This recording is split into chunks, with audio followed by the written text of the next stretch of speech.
Di alam manusia itu, ruh yang dilahirkan itu, sebenarnya ditugaskan untuk menempuh jalan kembali ke asal sebelumnya sebagai ruh. Di dunia itu untuk berjuang, berusaha, mencari asal muasalnya, siapa dirinya, lalu menempuh jalan yang seharusnya menjadi diri sebelumnya untuk kembali ke setidaknya kembali kepada kedudukannya sebelumnya, atau kalau bisa mencapai tingkatan kedudukan di langit yang lebih tinggi. Tapi, ketika dilahirkan, ruh yang dikosongkan riwayat penempuhannya sebelumnya merasa bingung. Dan tak tahu kemana langkah kaki harus diarahkan.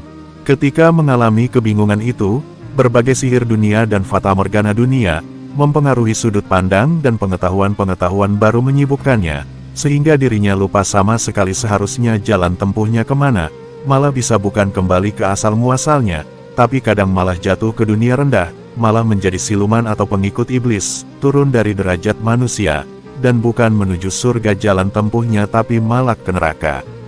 Dunia ini sebenarnya hanya 5 menitan, dibanding perjalanan di akhirat yang lebih panjang. Manusia itu jika gagal di dunia yang kita tempati ini, maka akan turun di derajat yang lebih rendah, atau sebagai asfala safilin. Selain di bumi yang kita tempati itu ada 7 bumi, yang mana 7 bumi itu akan berakhir atau kiamat setelah bumi ini yang kita tempati ini kiamat, dan waktunya masih lama tenggangnya, berurutan dari bumi ini kemudian bumi setelahnya. Bumi di bawah bumi ini itu nilai tahunnya lebih terbelakang, makin ke bawah makin ke belakang. Nah kita yang gagal di bumi ini, ketika meninggal, maka bisa jadi apa saja. Nanti dilahirkan kembali ke bumi di bawah bumi ini, sebagai manusia yang lebih rendah kedudukannya dibanding di bumi ini. Makin gagal kita, maka makin jauh kita dilahirkan, artinya kok kita gagal parah belum gagal total, masih ada kesempatan dilahirkan di bumi paling bawah, di bumi ketujuh, yang belum mengenal bahasa, masih huhuhu, tapi setidaknya sudah pakai cawat. Kalau di bumi paling bawah itu kita berperilaku baik, maka di sana meninggal, akan dilahirkan lagi di bumi di atasnya, selanjutnya naik-naik lagi di bumi di atasnya. Kalau kita gagal maka akan dibuang ke bumi di bawahnya lagi, di bawah bumi ketujuh, masih ada bumi buangan, 8, 9, 10, di bumi itu, manusia tidak berpakaian sama sekali, bahkan manusia lebih ganas dari binatang, manusia biasa makan manusia, siapa kuat memakan yang lain, budi pekerti sama sekali tidak ada, di sana, tidak makan manusia lain itu, sudah sebaik-baiknya manusia.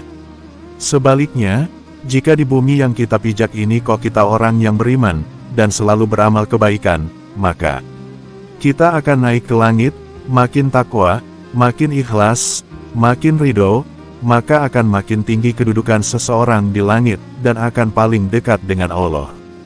Walau kita misal punya kedudukan di langit, setelah kita meninggal, tetap akan dilahirkan di bumi selain bumi ini, misal di bumi kedua, tapi bukan sebagai manusia buangan, melainkan menjalankan tugas di bumi lain, untuk mengajak ke jalan Allah, dan berjuang di jalan Allah.